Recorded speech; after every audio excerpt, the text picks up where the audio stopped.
Podcast ini bisa disimak di kbrprime.id dan platform podcast lainnya.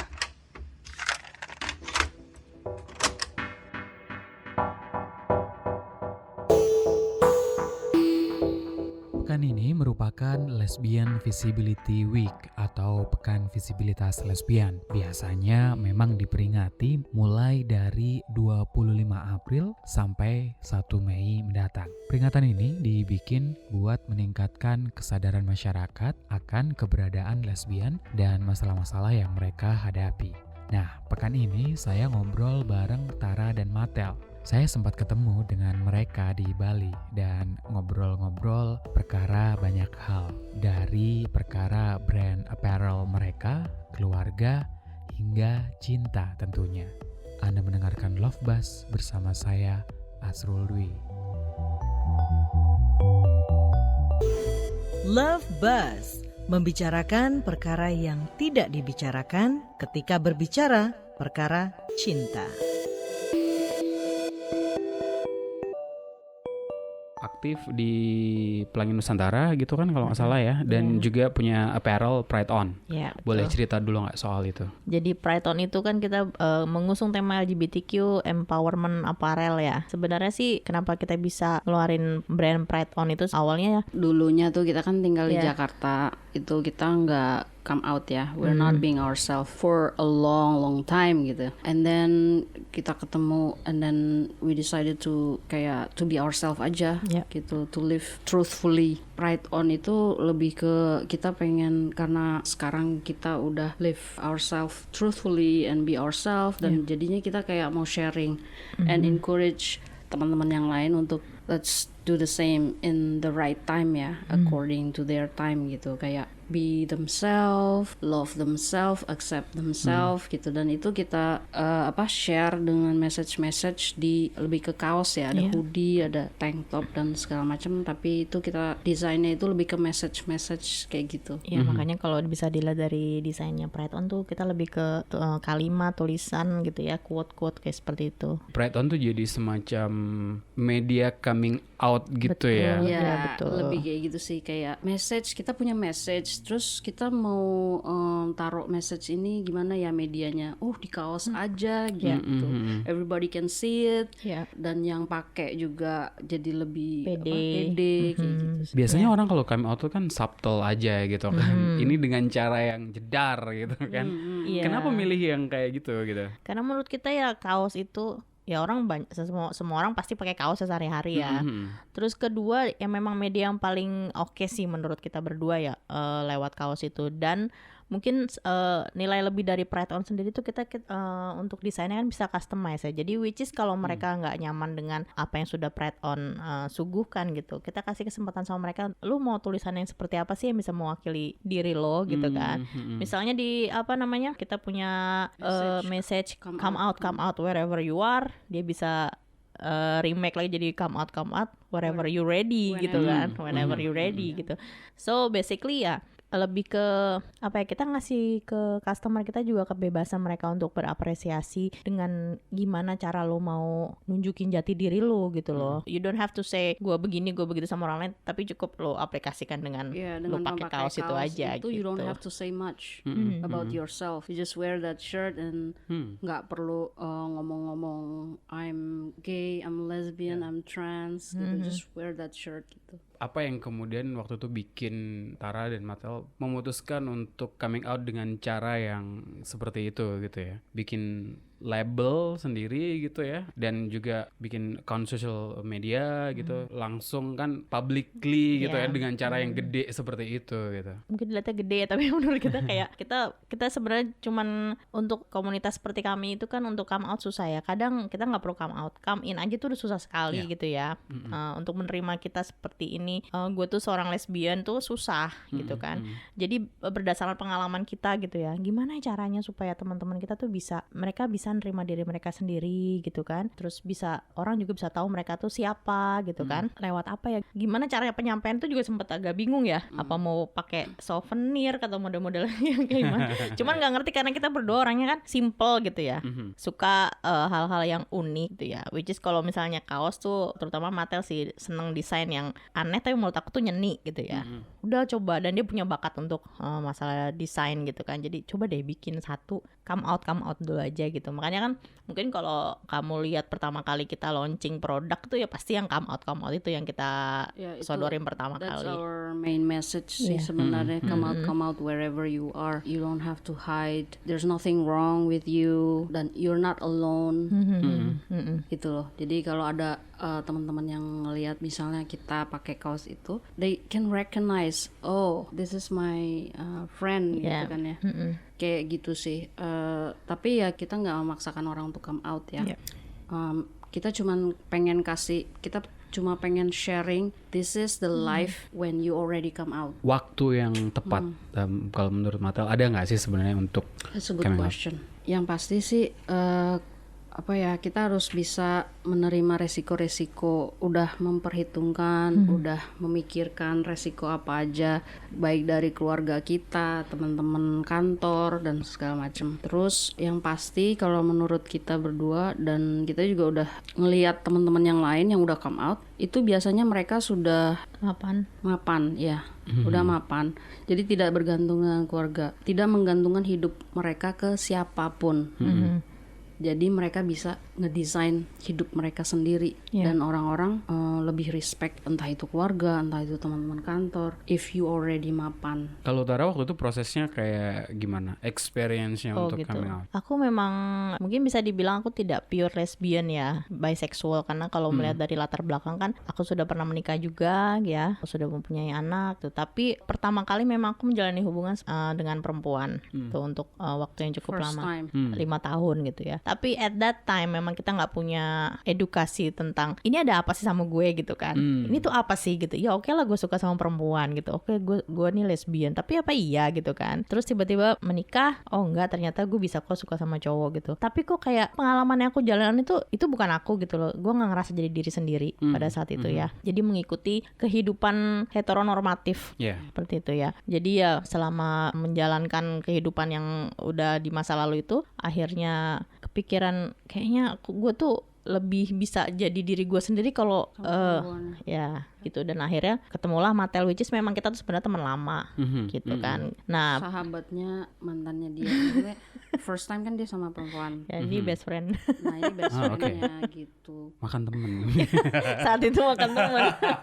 Pas udah merasa stuck sama kehidupan yang udah dijalanin sebelumnya gitu ya, oke nggak bisa deh kayak begini, aku decide udahlah diakhirin aja gitu ya. Mau mencari kebahagiaan yang benar tuh seperti apa gitu ya, yang gue mau tuh seperti ini gitu kan. Ya ketemulah sama Mattel lagi gitu ya. Akhirnya ya udah kita saat itu berkomitmen, dan aku juga to be honest ya sama keluarga pun gitu ya, kita udah jujur gitu loh. Ini sekarang aku tinggal bareng sama dia, kita tinggal bareng sama dia, which is orang tua aku tinggal mamaku doang. Ya dia terima karena sebelumnya udah kenal juga. Jadi nah itulah aku baru merasakan hidup gitu loh. This is me gitu kan. I don't care orang lain mau ngomong apa gitu ya. Lu seorang ibu punya anak, so what gitu. Yang penting bahagia. Nah, udah dia. bahagia kah sekarang? Oh sangat.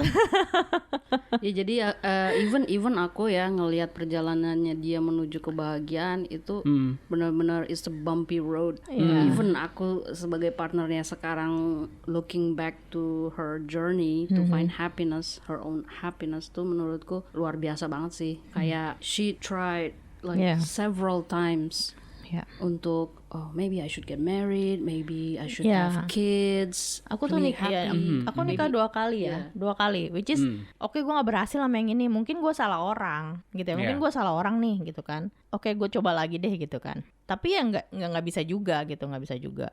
Aku tipikal orang yang oke lah ini keputusan gue coba bertahan. Tapi mau sampai kapan, gitu kan, bertahan kan? I have to decide my own happiness ya. Jadi ya udah, gitu. Tiba-tiba kayak universe bicara, terus aku ditemuin lagi sama dia. Gitu loh. She tried to hold on for like so many years, bertahan demi anak-anak kayak gitu. Tapi ya itu udah life happens and Yeah. kayak tiba-tiba dia message aku itu Nanti dah. Sebelum kesana gitu, karena tadi ngomongin soal kebahagiaan gitu, masing-masing dari kalian mengartikan kebahagiaan itu kayak gimana? Happiness itu when we are comfortable, challenge enough. Kalau comfortable kan nggak challenging ya, stagnan gitu ya, statis gitu. Harus seimbang gitu ya. Iya seimbang gitu, comfortable tapi challenging enough. Terus when we don't have any secrets, when we can be ourselves, itu yang terakhir tuh yang the most important thing. When we can be ourselves. Kalau Tara? Ya, kalau aku bahagia itu ya seperti Mata bilang, aku bisa jadi diriku sendiri. Mau bentuknya kayak gimana kayak gitu, nggak kamuflase lah, nggak pura-pura gitu. Dan kebahagiaan yang aku rasain sekarang ya karena mempunyai partner yang bisa nerima apa adanya, which is itu sangat klise ya. Tapi nggak gampang buat dapet itu kan Sangat soalnya. tidak gampang gitu. Makanya udah sampai di titik ini tuh aku cukup happy ya. Kita saling terbuka satu sama lain, which is itu sangat susah. Aku tuh orangnya cenderung dia tertutup. Aku juga untuk hal-hal tertentu aku tertutup. Aku tidak mau sharing. Selagi gue bisa nyelesain semua masalah, gue selesain sendiri. Tapi nggak dengan dia gitu. Itu harus gue ceritain, mau nanti kita berantem jedak-jeduk kayak gitu kasarnya gitu. Tapi gue harus cerita kayak gitulah. Begitu juga sebaliknya. Jadi kita no secret terus. Jadi ngejalanin hidupnya tenang aja gitu loh. Susah ya, susah bareng Karena berdua secrets gitu kan. tuh bikin insecure ya. Ya. Kalau there's something we don't know about our partner, bikin insecure. Iya, kayak apa sih, ada apa sih gitu loh, bertanya-tanya mulu. Tapi juga partner harus sabar juga kan, ngasih waktu juga nggak sih Oh untuk iya. dia kemudian mau cerita gitu. Oh iya, itu lebih ke dia sih. Soalnya aku kan aku tuh orangnya Dia ini tembak loh. di tempat aja langsung cerita itu semuanya gitu. Iya. Tapi kalau aku butuh proses untuk cerita. Iya sih, mesti didiemin dulu. Ya itulah awal kita berkomitmen untuk tinggal bareng gitu kan, hidup sebagai keluarga gitu kan. Ya itu prosesnya ya cukup boleh dibilang sulit ya, karena kan harus beradaptasi dulu satu sama lain gitu kan. Banyak gesekan-gesekan. Iya itu udah pastilah. Percikan api. Tapi ya itulah, mungkin ada beberapa hal yang memang tidak bisa diceritakan saat itu, which is kita harus sabar gitu kan. Tapi ada beberapa hal yang memang harus kita selesaikan saat itu juga. Itu demi ya lu mau lanjut apa enggak nih gitu. Kalau lu nggak mau lanjut ya udah terserah gitu kan. Tapi kita kan nggak mau hubungannya cuman begini doang gitu. Jadi itulah yang selama ini kita coba untuk cari solusinya kalau ada apa-apa. Jadi kita bisa sampai Cerita. saat ini ya. Jarak ketika ketemu lagi gitu sampai memutuskan tinggal bareng itu ada jeda waktu berapa lama tuh? 15 tahun. 18. 15 tahun sampai ketemu lagi kan 2018, 2018. iya. 15 tahun. Oh oke, wow. Iya. Itu ketemu kedua kalinya, Iya. itu langsung udah mutusin oke, Oh belum. tinggal bareng gitu atau gimana? Itu butuh waktu berapa bulan lah gitu, karena kan saat itu aku juga masih berproses ya untuk menyelesaikan permasalahanku sebelumnya gitu kan. Somebody else's. Oh masih.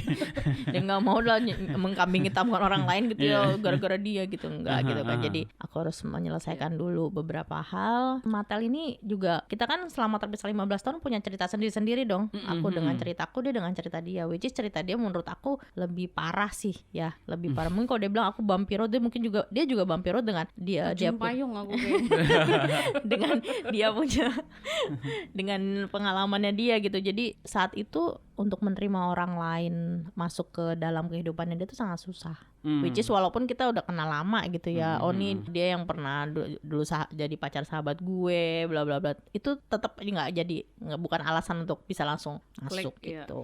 Tapi bisa dibilang nggak sih waktu kalian ketemu untuk kedua kalinya itu waktu yang tepat gitu ya, meskipun situasinya juga agak tricky gitu kan? Iya, karena gini loh, aku nyari dia tuh udah lama gitu ya. Jadi ada momen misalnya, aduh nih gue pengen banget nyari nih orang gitu ya, pengen cerita atau apalah gitu, pengen banget nyari orang. Dan selalu dia gitu ya, yang kepikiran bukan temennya dia ya.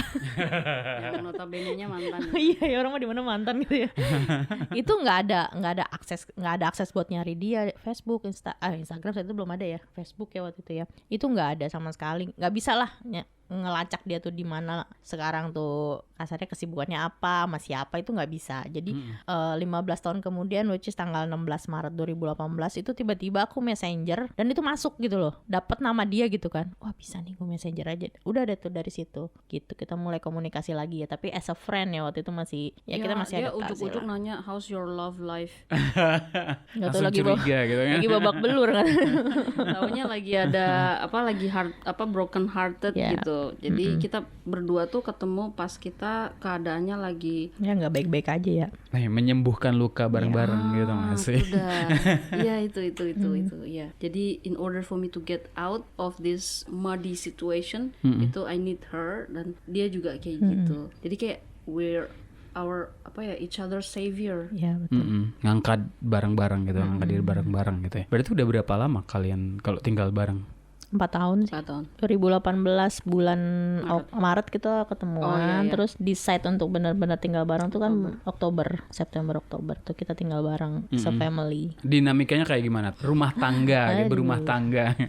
Sama kayak rumah tangga yang lain, ya sama kayak yang hetero juga sama. Berantem iya gitu kan. Untuk hal-hal kecil. Dapur nggak ngebul, apalagi gitu. langsung gimana gitu mukanya ya. Sama kayaknya sih. Tapi sama Matel itu aku bener-bener mendalami peran jadi ibu rumah tangga, which is dia nggak boleh ngebolehin aku kerja ya. Waktu pas pandemi aja mau nggak mau kita memang harus kerja berdua gitu kan untuk memperbaiki keadaan gitu. Pada saat udah kita tinggal bareng, nggak usah kerja, urusin anak-anak aja, karena ya memang pada saat sebelum ketemu dia aku tuh bener-bener yang wanita karir banget. Anak tuh jarang ya ketemu cuma sekedar jarang ke dapur. Nggak pernah ke dapur. Enggak, jadi nggak pernah masak nasi. Makanya keluarga terutama mama tuh ngeliat perubahan yang nih anak udah mau masuk dapur, mau masak, itu wow banget gitu loh dia. Jadi senang karena memang dari dulu tuh aku pengen kalau aku jadi ibu rumah tangga atau aku berkeluarga, aku cuma pengen ngurusin anak udah, sama ngurusin pasangan aku gitu kan. Tapi ya itu baru terwujud pas sama Matel sekarang gitu loh, bener-bener fokus. Walaupun dia udah married 2 kali. Tetap loh. tapi kamu belum bisa menjadi ya itu tadi gitu ya. Belum bisa berarti pengennya emang kayak gitu ya, memilih peran itu gitu ya. Ya paling nggak kalaupun kerja ya ada waktunya. Maksud di mana-mana kan ya istri kerja cuman menopang ya, bukannya jadi tulang punggungnya. Tapi yang aku jalanin tuh sebaliknya. Jadi ibarat ya udah capek kerja, pulang ya udah nggak bisa ngapa-ngapain lagi gitu. Tapi sekarang nggak kayak gitu. Jadi aku punya waktu, saat waktu kerja ya kerja, tapi bisa sambil ngurus anak kayak gitu loh. Jadi kepegang semua lah, serba bisa lah sekarang gitu. Ya. Ada proses-proses negosiasi gitu nggak sih waktu itu atau kayak gimana? Enggak, untungnya aku tuh nurut orangnya sama dia nih. Which is sebenarnya aku orangnya nggak nurut. Aku tuh orangnya rebel banget, nggak bisa diatur. Tapi ya nggak tahu nih. Demi cinta gitu kali ya. Peletnya kuat kayaknya. Aku selalu bilang, lu dukunnya mana sih? Mau dong. Iya bener. Nurut aja gitu. Kamu harus gini. Karena gini, mungkin waktu awal-awal kita komitmen tinggal bareng agak aneh ya gitu. Kok lu ngatur gue banget sih? Gitu loh. Nah itu dia. Kok mau yang kayak begitu sih? Aku sempat gitu ya. Kalau kita lagi berantem kayak gitu pasti kan. Ngatur gue banget, gue pengen begini-begini. Tapi dia selalu mempunyai alasan gitu kenapa dia mau aku seperti itu. Gitu. Itu yang nggak bisa nggak bisa lagi nih. Senjatanya apa lagi nih supaya gue nggak bisa kayak begitu. Dan itu reasonable banget, masuk akal gitu buat aku. Alasan yang dikasih apa? Aku nggak boleh kerja gitu di rumah aja gitu. Alasannya apa waktu itu? Sekarang kan kerja kan. Iya dulu. Sekarang kerja. It's not that she cannot work. Tapi kayak jangan kerja dalam situasi yang belum pas. Kayak sekarang tuh remote work. Yeah. Dia bisa ngurus keluarga juga. So I think it's the perfect situation for her. Tapi kalau dia kerja kayak banting tulang banget gitu ya, dan jadi the main income, itu aku nggak setuju banget. Aku tuh equal banget. This is our life. It takes two to tango. Yeah. So ya kalau mau kerja, dan dia memang nggak bisa diem doang di rumah gitu. Jadi dia juga kalau nggak kerja tuh, karena kan puluhan tahun udah kerja ya. Iya.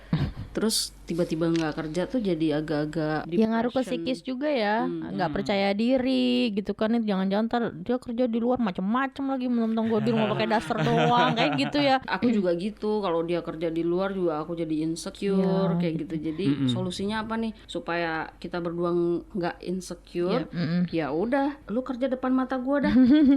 Gitu. Dan dia juga gitu kan, dia bisa ngeliat aku tiap hari di rumah gitu. So it's the best solution buat kita. Jadi sebenarnya situasi yang agak berbeda dengan orang kebanyakan ketika pandemi gitu. Angka perceraian jadi naik loh ya. Iya Gara-gara benar. Terus kan 24 jam gitu nggak ada bosannya. Gitu, itu kita tinggal di Bali kan memang pas pandemi banget ya. Itu benar-benar yang biasa ada pendapatan, terus tiba-tiba Matel dirumahkan karena hotel-hotel pada tutup kan. Jadi dia kerja juga kan ya berhubungan sama hotel-hotel itu kan. Terus kita ngapain gitu kan sehari-hari gimana? Itu difficult times banget buat kita ya. Iya, sangat susah banget. Dan kita berantem almost every day kayaknya. Tapi ya kan nggak gimana ya? Kalau dibilang materi nggak penting, munafik banget ya gitu kan. Tetap gitu loh. Kita kalau lagi nggak punya duit pun ya iya salah ngomong aja udah habis deh gitu kan. Cuman ya kita berdua tuh selalu punya prinsip setiap ada masalah kita harus cari solusi. Matel selalu nyekokin kayak begitu deh. Yang kita cari solusi. Kalau cuma ujuk-ujuknya berantem udahan tuh ya nggak bisa kayak gitu. Jadi ya saat kita benar-benar lagi down banget saat itu kita harus ngapain? Sempat loh kita mau balik lagi ke Jakarta ya. Udah kita tinggal di Jakarta lagi aja deh gitu ya. Kayaknya kok kita kayak nggak diterima banget sih di Bali gitu. Padahal memang kondisinya lagi amburadul banget ya. Tapi akhirnya kalau kita udah nemuin solusi gitu ya, bicara dengan kepala dingin gitu. Itu somehow kayak universe tuh kita selalu percaya itu ya, universe kayak kerja dengan cara dia sendiri. Tiba-tiba langsung dapat kerjaan. Ya Matel dipanggil kerja, aku dipanggil kerja gitu kan. Terus ya udahlah saat itu kayak ya udahlah kadang memang kita harus benar-benar kayak pasrahnya gitu sampai tapi ya kita berdua tuh during difficult times itu yang when we are most solid sih as a teamwork. Jadi we strive at difficult times gitu. There's no way selain up karena kita udah di karena lifting each other up itu tadi betul. Gitu ya berdua. Betul. Ya. There's no way nggak ada cara nggak ada. Iya kan kita udah pernah paling yang jorok banget di bawah gitu, nggak mungkin kita turun ke bawah lagi. Tapi itu sih kalau yang aku perhatiin ya we strive at difficult times gitu sih. Ada nggak sih sebenarnya formulasi yang tepat gitu ya dalam menjalani hubungan versi kalian gitu? Kalau kita berdua sih karena sebenarnya kita berdua ini sama-sama keras ya. Which is karena aku sama Matel sama-sama anak pertama. Ya kita jadi kan sama-sama nggak mau ngalah ya, egois gitu kan. Kedua dari bintang aku Leo, dia Taurus ya, keras juga gitu. Tapi kuncinya sih sebenarnya memang kalau kita salah satu harus ngalah gitu ya. Bukan ngalah tuh nggak berarti nurut banget tuh enggak gitu loh. Berarti kalah. Iya, ngalah tuh nggak berarti kalah gitu ya. Tapi lebih ke lu punya opini, make sense ya gitu. Aku punya opini, dia punya opini, nggak apa-apa diomongin. Tapi opini lu bisa dipertanggungjawabkan nggak? Lu udah solusi nggak gitu kan? Jadi kadang aku cuma bisa opini doang. Rata-rata ibu-ibu ya. Begini. Tapi dia selalu ngasih solusi. Jadi kalau aku pribadi sih dari hubungan kita berdua kenapa bisa sampai saat ini ya? Karena aku mengalah karena aku tahu itu buat kebaikan kita berdua gitu, buat keluarga gitu loh. Bukan ngalah karena yaudahlah gue nggak mau pusing lah, nggak mau panjang gitu ya, nggak kayak gitu. Karena aku tahu partnerku juga kalau dia ngasih solusi itu yang terbaik buat keluarga juga, bukan buat dia pribadi. Lebih banyak ininya ya berarti ngobrol, dialog, komunikasi daripada kompromi gitu ya. Kompromi ada ya. Ada. Kompromi ada sih. Jadi kalau aku sih trust, dan trust itu banyak banget perintilan yang mesti dicek gitu untuk to gain the trust for our partner gitu ya. Trust itu kayak insecure, jealous, apa segala macam itu biasa kan nggak trust gitu. Jadi itu sih resepinya mungkin trust dulu. Nah, in order for us to trust our partner ya no secret, komunikasi, terus iya sih ngomong aja, sharing aja kenapa gitu. Kalau aku mah ya itu ngalah, karena kalau kita salah satu kita nggak ada yang ngalah nggak akan ketemu gitu ya. Butthead terus ya. Ya, dan kita tuh kalau berantem tuh selalu dipertemukan sama dua pilihan, mau lanjut atau mau bubar. And we choose lanjut every time. Itu kita kayak lanjut bubar. What makes you guys keep going gitu? Apa yang bikin terus jalan? Kita tuh kalau lagi berantem selalu kita butuh space masing-masing. Kita kebetulan ada ruangan buat dia sendiri, buat aku sama anak-anak ada gitu. Jadi gak ganggu dia kerja. Jadi kalau kita berantem tuh udah mendingan menjauh dulu sebentar gitu ya. Kayak ya introspeksi segala macem gitu kan. Ya gitu kalau pikir-pikir sayang banget udah sampai titik ini terus kita nyerah gitu loh. Nggak bisa kayak gitu. Kecuali kalau masih single. Kalau aku sih lebih ke there's no one yang bisa kayak dia, karena dia cuma satu juga ya di dunia ini ya. Jadi kalau aku nanti mau bubar sama dia dia dan aku tuh udah nyaman banget gitu sama dia. Aku bisa berkembang sama dia, bisa grow gitu sama dia, jadi nggak stagnan. Itu nyari kualitas-kualitas kayak gitu di pasangan tuh susah banget, dan menurutku dia nih udah yang formula yang paling top chair. Jadi for me itu she's the right person for me. Dan kalau bubar tuh it's like a very stupid decision. Ya kadang aku juga mikir, emang dari dulu maunya sama dia gitu ya, ditemuin lagi lama gitu kan, terus tiba-tiba berantem bubar, kok ini banget sih, cemen banget sih kayak gitu kan. Ya jadi ya udah, ya anggap aja berantem ini cuman bumbu lah segala macem gitu kan. Soalnya biasanya kita kalau habis berantem tuh ada aja rezekinya ya. Ada, terus tiba-tiba apalah terjadi gitu lah. Jadi ya kalau sekarang mah berantem ya berantem kecil lah gitu ya, nggak terlalu gitu. Jarang sih sekarang. Yang penting segala sesuatu diobrolin. Pindah ke Bali 2020 ya. Sebelumnya pas di Jakarta juga udah tinggal bareng kan? Ngerasain bedanya nggak sih antara living as a couple gitu di Jakarta dan juga di Bali? Relation dengan orang sekitarnya dulu kayak gimana juga gitu. Kalau di Jakarta karena kita tuh lahir di situ, jadi semua identitas sudah dikasih ke kita gitu. Plug, this is who you are. This is your religion, this is your ethnicity, this is you. Gitu. Udah dikasih semua identitas gitu. Tinggal jalanin aja gitu kan. Tinggal jalanin aja. So we don't really have a say on our life kalau di Jakarta. Karena kita lahir di situ, gede di situ gitu. Teman-teman SMP, teman-teman SMA itu aku tuh kayak nggak menjadi diriku sendiri karena semuanya tuh sudah dikasih gitu sih. Jadi kita lebih, kalau di Jakarta tuh lebih ke zona nyaman ya. Gitu.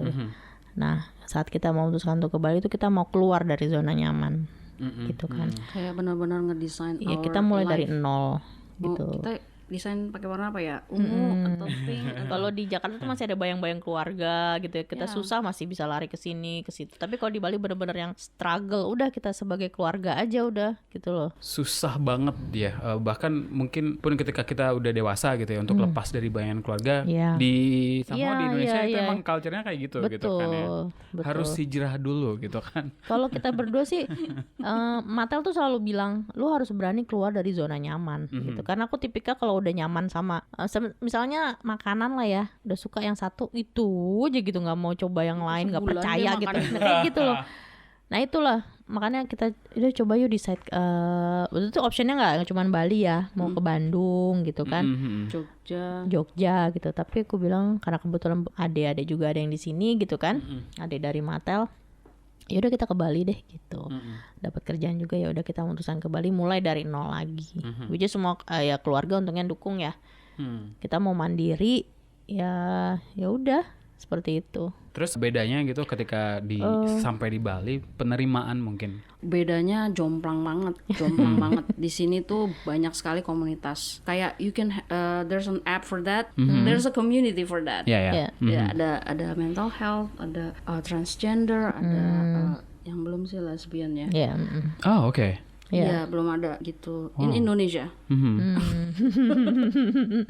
Kalau lesbian nggak ada ya? Belum, kita tuh sempat kepikiran mau bikin komunitas seperti itu ya. Jadi ada komunitas khusus, the biggest community and the oldest community itu kayak kamu harus bikin. Ya, dia support banget lah. Ya waktu kita ngomong kita pengen bikin komunitas khusus untuk anak-anak lesbian gitu kan, mereka support banget sampai ini step-stepnya begini. Ya. Semua komunitas LGBT support. Tapi ya itu permasalahannya untuk mencari teman-teman lesbian tuh rada susah. Kalaupun ketemu, misalnya ini kita mau bikin komunitas, tuh mereka kayak menarik diri satu-satu, tiba-tiba nggak ada kayak gitu loh. Jadi ya mungkin tuh saat ini ya masih berproses kali ya orang-orangnya. Tapi kalau sekarang sih udah lumayan banyak yang come out dan mereka juga udah share di sosial media gitu ya. Kita pernah lihat beberapa YouTuber yang lesbian. Representasinya masih kurang lah ya sebenarnya. Kurang sih kalau dibandingkan sama spektrum yang lain ya. Iya, betul. Gitu. Jadi ya kalau kita sih kalau di Bali tuh gimana ya, lebih nyaman karena ya bisa jadi diri people sendiri respect gitu. Each other. I'm not saying di Jakarta people don't respect, tapi nosy gitu kalau di Jakarta ya. Nilai apa itu tingkat keponya tuh tinggi gitu ya. Kalau di sini ya udah lulu gua aja gitu loh. Mereka nggak peduli. Nggak akan dicolek kita. Relatif gampang untuk menjalani kehidupan gitu yang lebih terbuka itu tadi gitu ya. Iya sih, kalau di Bali itu mereka tuh konsepnya balance gitu, respect each other, nggak cuman sama manusia, respect animals, respect nature. Di Bali itu kalau ada orang yang menganiaya anjing misalnya, wah itu rame, heboh, because nggak respect ke animal. Kita very animal loving di sini, dan binatang juga punya hak untuk hidup kayak gitu sih. Jadi jangankan buat manusia gitu, bayangin buat binatang aja kita sampai segitunya gitu. Culture-nya menurut aku way better di sini. Respect, balance, peaceful. Itu sih yang diangkat sama masyarakat Bali di sini. Dan buat pendatang-pendatang di Bali, we need to respect that concept as well. Kita harus follow. Ya itu yang kita pelajarin di sini gitu. Oh, di Bali tuh kalau kita contohnya ya respect nature ya. Contohnya itu kalau misalnya ada pohon beringin besar gitu ya dan kita lewat situ, we need to klakson ya. We need to klakson. That's our way giving respect. Yeah. Terus kalau nggak salah jangan melangkai canang sari atau kayak gimana gitu. Itu we learn how to respect, nggak cuman human, nature, binatang kayak gitu sih. Dan balance. If you take something from nature, if you take something from Bali misalnya nih, kita kan cari nafkah di Bali nih, we need to give back. Emang harusnya kayak gitu kan sebenarnya. Itu lebih, konsep itu lebih masuk sama kita daripada kota-kota yang lain, which is belum kita coba. Akan settling down di Bali gitu ya. Untuk saat ini sih masih di Bali ya. Belum tahu ya, mungkin next year atau akan mau mungkin pindah ke kota lain atau negeri lain, ke negara lain. Who knows? Untuk mencapai getting married, untuk in a picture. Buat kita sih married cuman hitam di atas putih sih kalau buku nikah tuh. Basically we are already living a married life gitu loh. Toh juga secara hukum di sini nggak bisa kan sebenarnya. Oke. Anak-anak juga diboyong ke sini gitu. Iya, yang aku punya anak 3 tapi yang kedua tinggal di Jakarta. Jadi hanya yang pertama sama yang bontot. Mereka pasrah aja ditarik ke sini ya. Kan teman-temannya udah di sana gitu.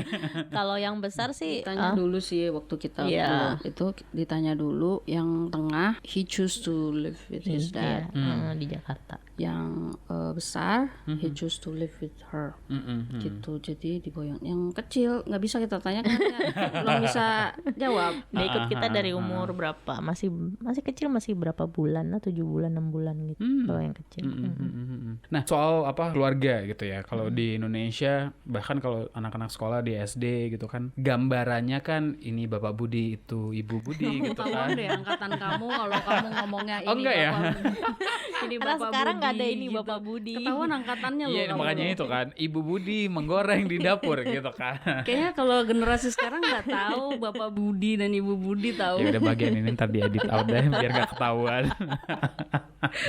Gambaran keluarganya masih sangat heteronormatif gitu kan.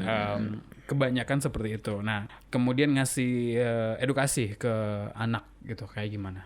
For sure. Waktu kita mau bikin YouTube channel, video pertama itu kita omongin dulu sebelum kita launching, kita omongin dulu sama anak kita yang paling besar gitu kan. Secara kan anak sekarang mah mainnya gadget mulu ya, nggak mungkin dia nggak tahu ya, daripada dia taunya dari orang, mending kita cerita dulu. Jadi kita ceritain kondisi sekarang tuh seperti apa gitu kan. Which is ya memang dia udah ikut kita ke Bali ya, kita udah mau setahun tinggal bareng lah ya gitu ya, hampir. Ya, jadi gitu. dia bilang, jadi sekarang kita sama Popo, panggilan aku di rumah. Sekarang Popo yang ngejagain kita. Kamu bibirnya jangan menye-menye gitu lah. Emang aku ngomongnya menye-menye. Ada rekaman videonya nggak? kita bilang gitu. Jadi sekarang yang jagain kita tuh Popo gitu kan. Terus tanggapannya dia sih, oh satpam apa?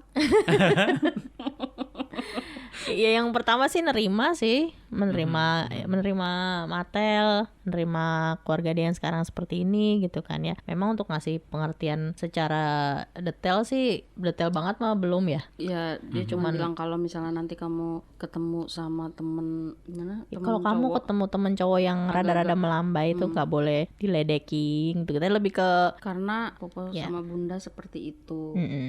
Karena orang tua kamu sekarang tuh dua-duanya perempuan, kita bilang begitu ya.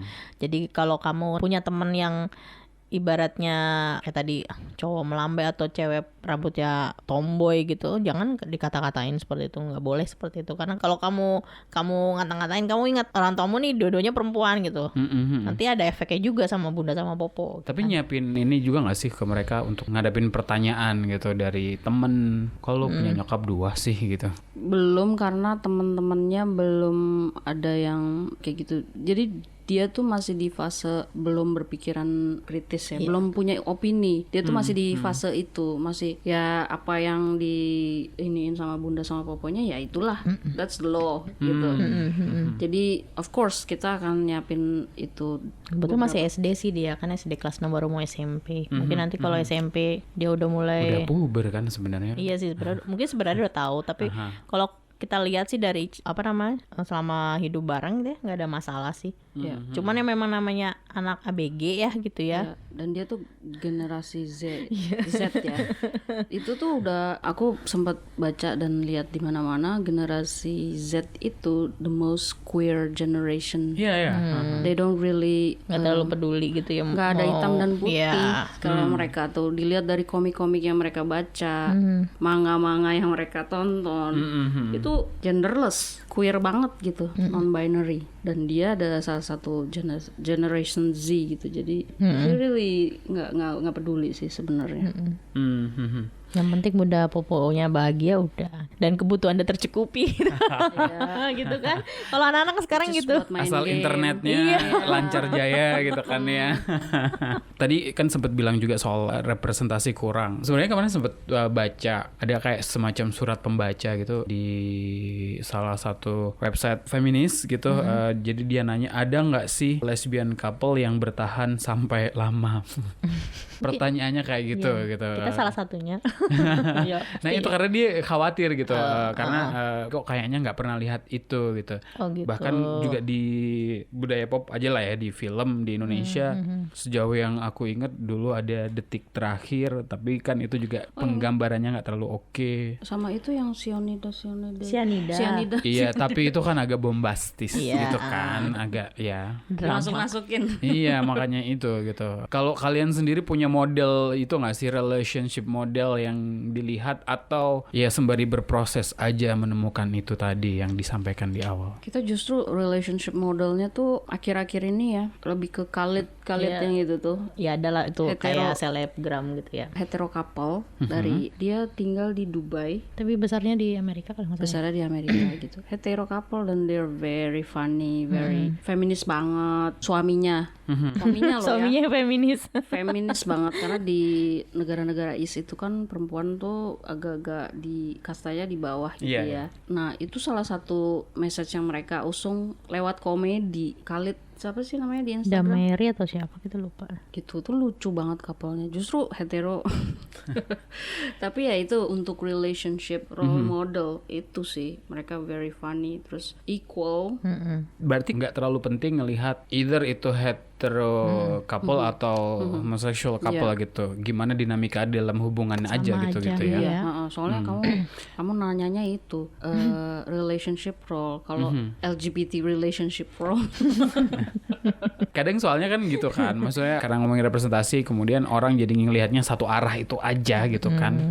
Sebenarnya juga sama aja kan sebenarnya. Iya, karena kita udah coming out, udah coming in, abis itu coming out, udah having relationshipnya juga udah di stage yang menuju mature. Jadi we don't really see it as black and white, we are LGBT and they are not LGBT. Kita ngeliatnya udah sama-sama we are human, gak ada label. Si Khalid itu lucu banget dan we want to be like them. Kehidupan berkeluarga nggak melulu serius gitu ya. Masih ada bucin-bucinnya juga. Oh gitu, iya, aku mau bucin banget sama. Enggak deh, sama bucin ya.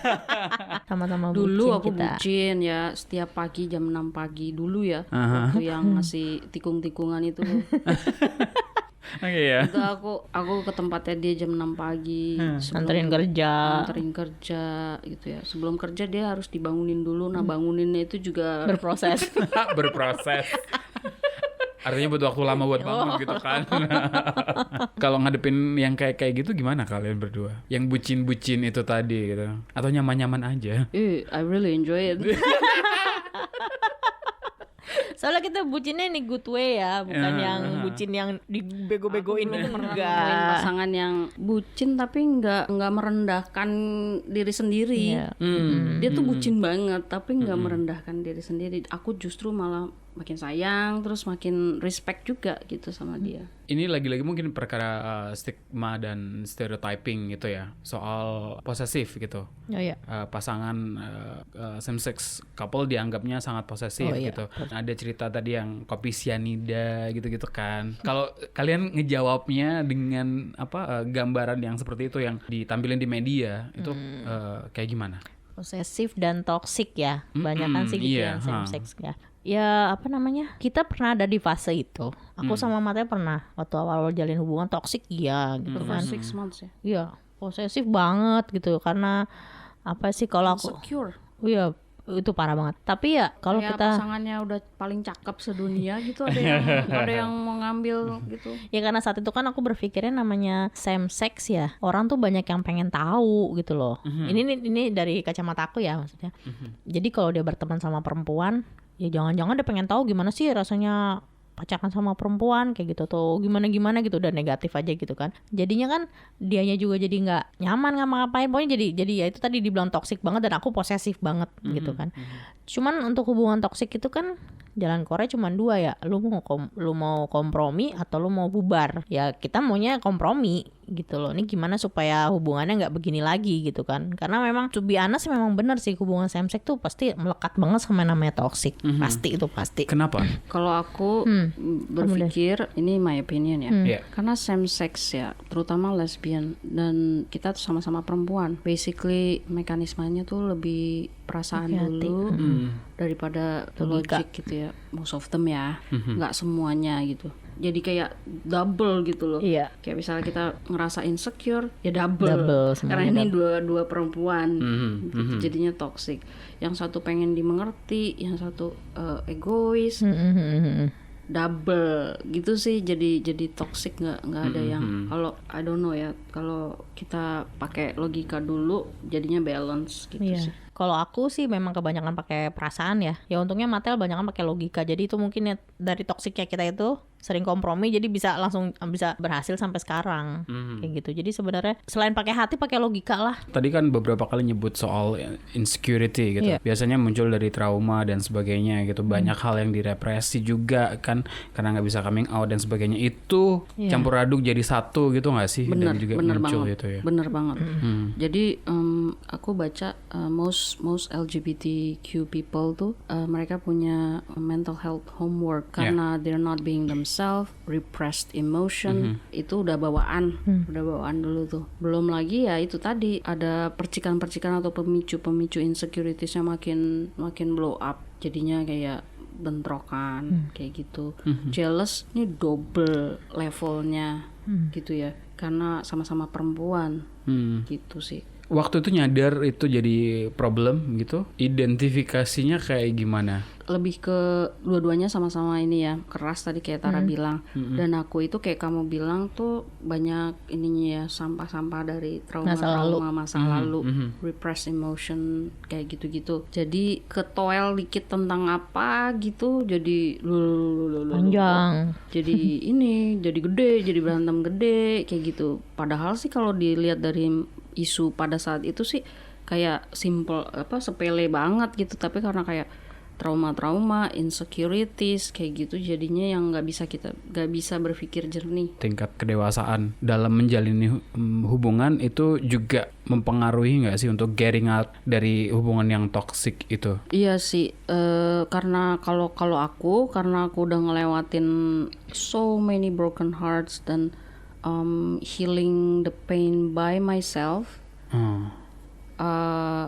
itu jadinya gimana ya, kayak udah tau lah sekarang, do you want to go there, balik lagi, atau do you want to go forward, you want to go backward, yang those traumatic experience, those insecurities, those dark days, do you want to go there? Gitu. I always said that to myself, oh no, hell no, I'm going forward gitu.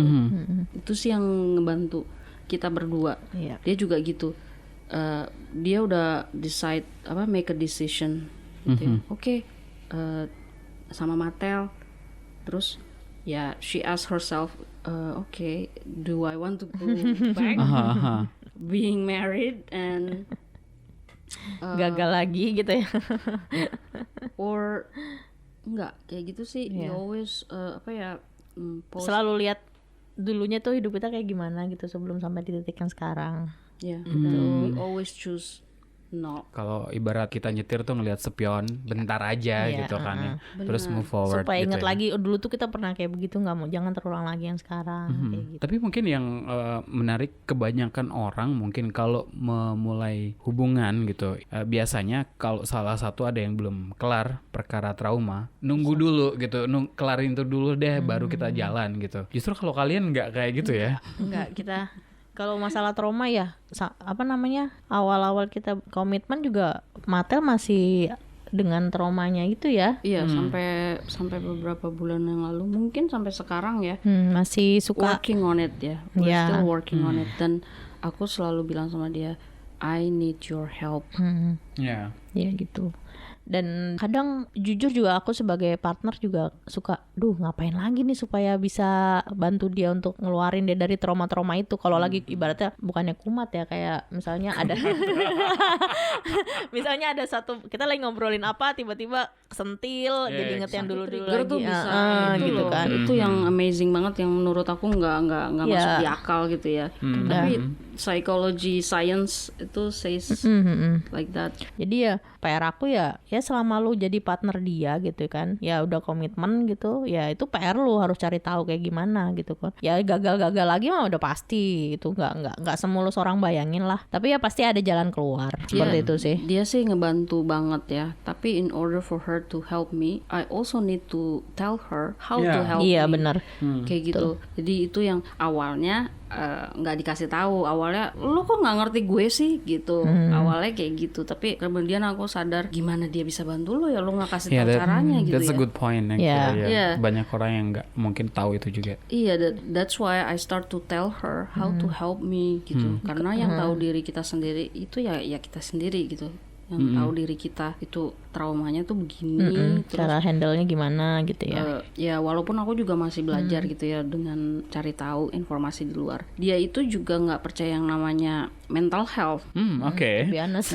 Jadi waktu aku tanya, Iya, kamu tuh iya. ada nggak trauma masa lalu? Kan, Nggak ada. I don't have trauma. It's classic problem actually, right? sampai kita Denial. ketemu satu ada kita punya teman lah ya, teman di luar kota gitu ya, yang memang sering banget ngasih kita info tentang mental health gitu kan ya. Coba deh kakak inget-inget deh, apa yang bikin kakak sekarang tuh seperti ini dengan sifat-sifat atau segala macam. Iya ya. Jadi aku pada saat dia ngomong gitu tuh jadi flashback gitu loh. Oh ya mungkin yang bikin gue jadi apa ya? Kadang kurang peka atau apa sih? Nggak peka banget. Jadi Nggak tuh ya, sensitif. dia tuh lebih maskulin daripada aku. Jadi aku tuh Ya ternyata ya mungkin dulunya karena keseringan apa-apa sendiri gitu kan, dan saat itu nggak mikir aduh gue kayaknya ini gue terganggu atau apa, nggak mikir, cuma ya saat itu yang harus gue jalanin gitu loh. Nah pada saat kita tinggal di Bali gitu ya, terus banyak teman-teman yang suka cerita permasalahan dia seperti itu, oh ternyata mental health tuh ada gitu ya. Ya aku juga masih belajar nyari tahu gue dulu ngalamin trauma apa aja ya, kayak gitu loh, masih mau cari tahu. Cuman kalau Mattel dia dari traumanya dia itu yang bikin kadang merasa itu ya mental health juga ya yang tapi so much better sih sekarang. Udah mulai identifikasi, nggak denial. Iya. That's No the start, depression. Nah aku tuh tipikal yang denial kayaknya, jadi makanya gak percaya. Kamu tuh pasti ada yang, dia selalu gitu, pasti ada trauma. Enggak, biasa aja gitu. Itu gak aku sadar gitu. Terus selalu kalau ada sesuatu hal yang menimpa aku ya udah gitu. Iya, aku ya udahlah gitu. Tapi ternyata kan efeknya kan beberapa tahun berikutnya tuh, ya lo yang sekarang tuh gara-gara lo yang dulu-dulu gimana-gimana gitu loh misalnya gitu kan. Itu yang gak pernah aku cari tahu. Karena nggak kelar itu tadi kan soalnya. Kadang mikir bagus juga lah gak kelar, jadi gak kepikiran. Tapi tiba-tiba muncul berat. Nah gitu lah, itu parah. Kalau udah Kadang-kadang jadi aneh gitu dia. Ini kenapa ya? Nah kalau udah kayak gitu gimana tuh? Iya makanya Ngadepinnya. kadang aku sih nggak berasa gitu ya. Ya cuman paling kan diajak ngomong gitu, paling diajak Kenapa ngomong, gitu. Kenapa apanya gitu. Why do you Nggak act tahu. like that gitu.